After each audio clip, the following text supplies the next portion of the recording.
అందరికీ నమస్కారం. ఈరోజు వీడియోలో మనం రామాయణం అలాగే పురాణాల ఆధారంగా రావణుడి శివభక్తి నిజమా? శివుడు ఎందుకు రావణుడికి వరాలిచ్చాడు? భక్తి ఉన్నా ఎందుకు వినాశనం జరిగింది? ఇవి అన్నీ వివరంగా తెలుసుకుందాం. రావణుడు రాక్షసుడిగా పుట్టలేదు. రావణుడిది బ్రాహ్మణ జన్మ. విశ్రవ మహర్షి కుమారుడు. పులస్త్య మహర్షి వంశానికి చెందినవాడు. వేద పండితుడు. శివభక్తుడైన బ్రాహ్మణుడు.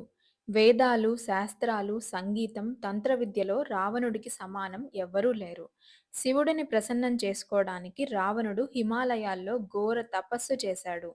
పురాణాల ప్రకారం రావణుడు తన తలలను ఒక్కొక్కటిగా కోసి శివుడికి అర్పించాడు. 9 తలలు అర్పించిన తర్వాత 10వ తల కోయబోతుండగా ఆ సమయంలో శివుడు ప్రత్యక్షమయ్యాడు. రావణుడి త్యాగం చూసి శివుడు, "రావణ, నీ భక్తి అపారం, వరం కోరుకో" అని అడగగా అప్పుడు రావణుడు అపార శక్తి, అజేయత్వం అలాగే శివుడు ఎప్పటికీ తనతోనే ఉండాలని కోరుకున్నాడు. అందుకే శివుడు రావణుడికి ఆత్మలింగాన్ని, అపార బలాన్ని ప్రసాదించాడు.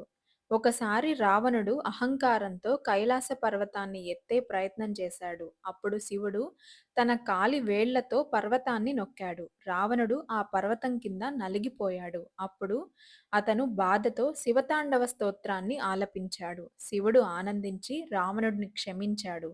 అతనికి చంద్రహాస ఖడ్గాన్ని కూడా ఇచ్చాడు. అయితే రావణుడు ఎందుకు నాశనమయ్యాడంటే, భక్తి ఉన్న అహంకారముంది, అధర్మముంది, కామముంది. సీతాపహరణ చేసిన క్షణమే రావణుడు ధర్మాన్ని కోల్పోయాడు. శివభక్తుడైనా కానీ ధర్మానికి విరుద్ధంగా నడిచినప్పుడు దైవం కూడా రక్షించదు.